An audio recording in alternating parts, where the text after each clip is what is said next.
Introduction to leadership. Napoleon once said, "One bad general does better than two good ones."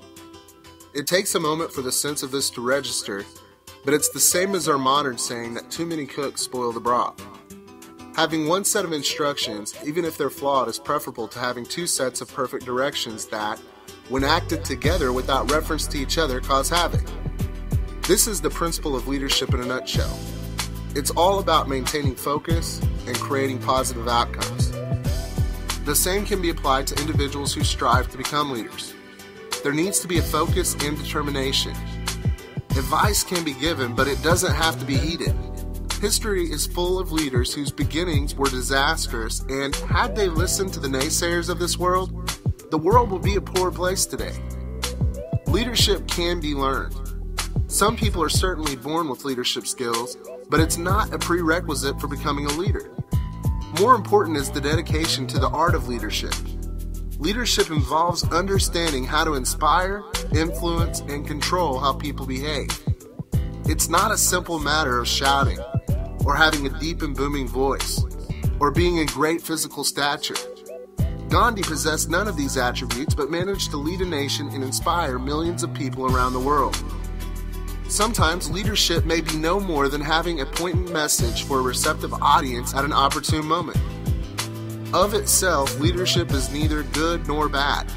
The world has known more than its fair share of evil, charismatic dictators. In the world of business, the perception of leadership has changed from its early days when it largely mirrored the military model of leadership from the top down, with powerful individuals dominating large groups of less powerful people. Nowadays, leadership in business is far more knowledge-driven. The lowliest employee may end up effectively leading the direction of a vast corporation through his or her innovative ideas. Anyone with critical knowledge can show leadership. This is known as thought leadership. In other situations, leadership can be about taking a stand for what you believe in and trying to convince people to think and act differently.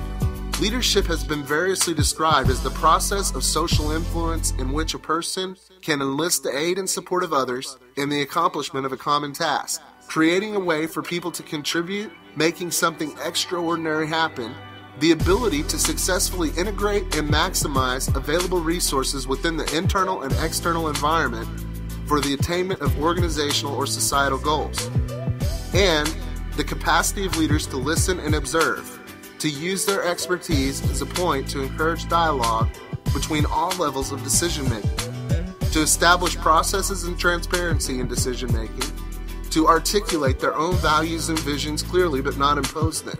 Leadership is about setting and not just reacting to agendas, identifying problems and initiating change that makes for substantive improvement rather than managing change. There is truth to all of the above definitions, but they all apply to ideals of leadership. So, what if leadership gone awry?